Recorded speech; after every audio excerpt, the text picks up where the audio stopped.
শুনতে কি চাওয়ে তোমায় স্বাগত। এই সপ্তাহের গল্প গল্প নয়, লেখক বিভূতিভূষণ বন্দ্যোপাধ্যায়। গল্প পাঠে রয়েছি আমি, সঞ্জীব।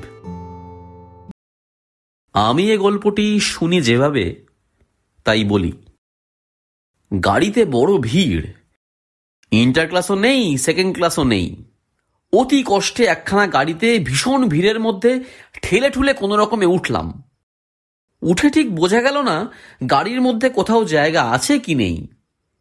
এক জায়গায় কায়িক ক্লেশে একটু স্থান করে নিয়ে কোনো রকমে নিজেকে গুঁজলাম দুজন মানুষের মাঝখানে। আমার বাঁ ধারে যে লোকটা বসেছিল তাকে অন্ধকারের মধ্যে দেখে মনে হলো গরিব উড়িয়া, কারণ আসছিলাম কটক থেকে। একটু অবজ্ঞা সুরে বললাম, কোথায় যাও শুনতি? আমার উড়িয়া ভাষার জ্ঞান বারদুই পুড়িয়ে আসবার অভিজ্ঞতার উপর প্রতিষ্ঠিত, এটা এখানে বলা আবশ্যক। যে লোকটির গায়ে হাত দিয়ে কথা বললাম সে বিরক্তির সুরে পরিষ্কার বাংলায় বললে, এরকম বলাটা এটিকেট নয় মশাই। আমি অপ্রতিভ হয়ে পড়লাম। বাঙালি ভদ্রলোক জানলে কখনোই আমি এরকম বলতে সাহস করতাম না। হাত জোর করে বললাম, মাফ করবেন মশাই, আমি বুঝতে পারিনি। না না, কিছু না, আপনিও কিছু মনে করবেন না। ক্রমে খুব আলাপ জমে গেল ওর সঙ্গে। নাম বললেন জগবন্ধু চক্রবর্তী, বাড়ি বর্ধমান জেলায়। বয়স 70-এর কাছাকাছি, কিন্তু এখনো বেশ শক্ত সমর্থ। সাধু সন্ন্যাসী ধরনের লোক, তীর্থে তীর্থে বেরিয়ে বেড়ানোই কাজ। আগে রেলে কাজ করতেন, তবে গত 15-20 বছর ধরে তীর্থ ভ্রমণ ছাড়া কোনো বৈষয়িক কর্মে মন দেননি। রাত তখন 9টা। এই সময় থেকে রাত 3টের সময় খড়গপুর আসা পর্যন্ত দীর্ঘ পথে আমরা দুজনে শুধু গল্পগুজব করেছি। আমি বেশি গল্প করিনি, বেশিরভাগ গল্প করেছেন তিনি। একটা অসাধারণ ধরনের গল্প এখানে করি। শুনে সত্যিই অবাক হয়ে গিয়েছিলাম। তাঁর কথাতেই বলি, সংসারটা অসার। চাকরি ছেড়ে দিয়ে তীর্থে তীর্থে বেড়াতে লাগলাম। বুঝলেন না, কিছু ভালো লাগে না। আপনার স্ত্রী? স্ত্রী থাকে বাড়িতে। দেখাশোনা করে কে? ছেলেরা? ছেলে নেই, 3টি মেয়ে। বিয়ে থাওয়া হয়ে গিয়েছে, শ্বশুর বাড়ি ঘরকন্যা করছে। কাজেই আমার কোনো পিছুটান নেই মশায়। কেন বেড়াবো না? নানা রকম অভিজ্ঞতা হয়েছে দেশ বিদেশে বেরিয়ে। একটা বড় অভিজ্ঞতা হয়েছে কি জানেন? ভগবানের নামের অনেক গুণ, বড় মজা। কিরকম? সেবার চৈত্র মাসেই বড় গরম পড়ে গেল।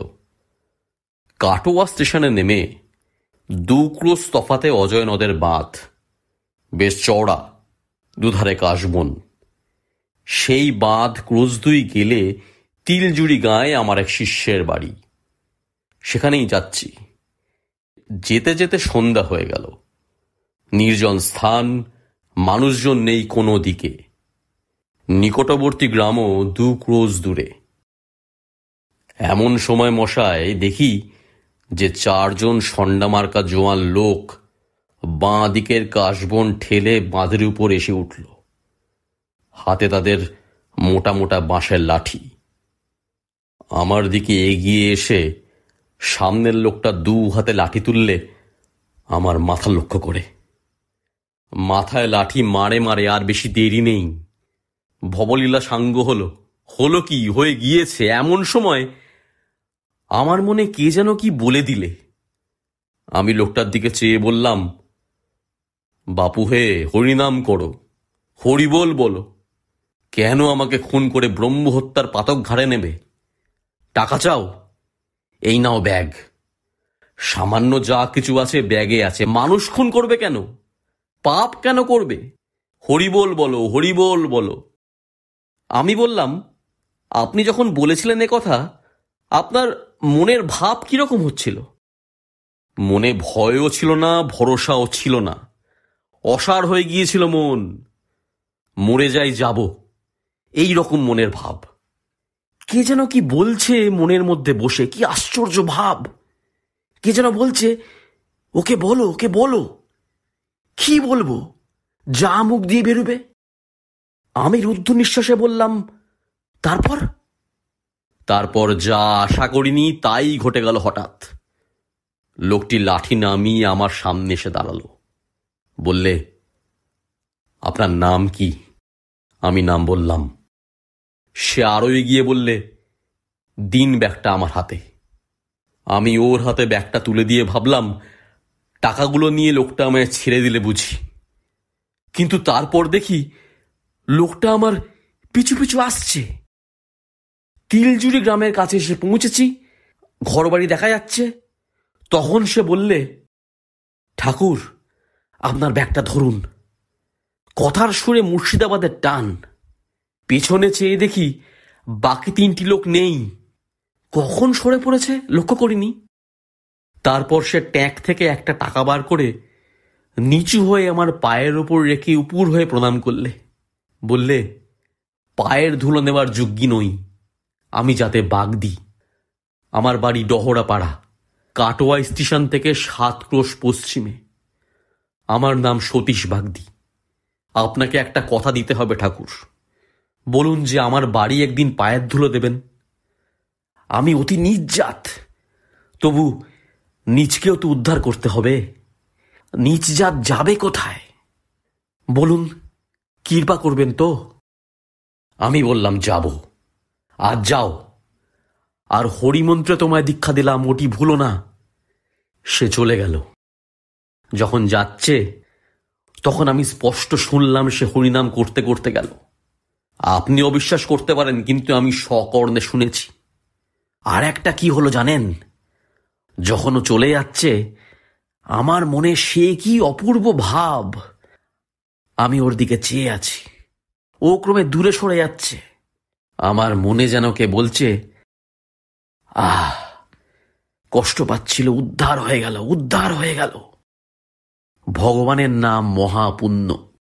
সেই পুণ্য আজ ওর হলো। বেঁচে গেল লোকটা, বেঁচে গেল। কে দয়া করে এই ঘটনাটির যোগাযোগ ঘটালে কি জানি। এই সন্ধ্যাবেলা আমাকে উপলক্ষ করে কে যেন এই পাপি তাপিকে হরিনাম বিলিয়ে উদ্ধার করে গেল। এইবার আমার পালা। বললাম, সতীশ বাগদির বাড়ি গিয়েছিলেন? শুনুন বলি। সেই শ্রাবণ মাসে অবসর পেয়ে ভাবলাম ডহরপাড়া গ্রামে যাব। কাটোয়ার বাজারে একটা দোকানে বসে ওই গ্রামের নাম বলতে একজন বললে, সে গ্রামে কোথায় যাবেন? আমি বললাম, সতীশ বাগদির বাড়ি। সে লোকটা বললে, লেঠেল সতীশ বাগদি? তা হবে। তাকে আপনি চিনতেন? একবার আলাপ হয়েছিল। সতীশ নেই, মাস 2 হলো কলেরায় মারা গিয়েছে। মনে মনে সতীশের আত্মার মঙ্গল কামনা করে কাটোয়া স্টেশনে ট্রেনে চড়লাম।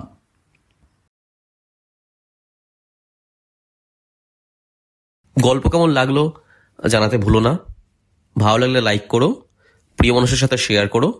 চ্যানেলটা সাবস্ক্রাইব না করা থাকলে সাবস্ক্রাইব করে দিও। জলদি ফিরে আসবো আবার নতুন গল্প নিয়ে। ভালো থেকো।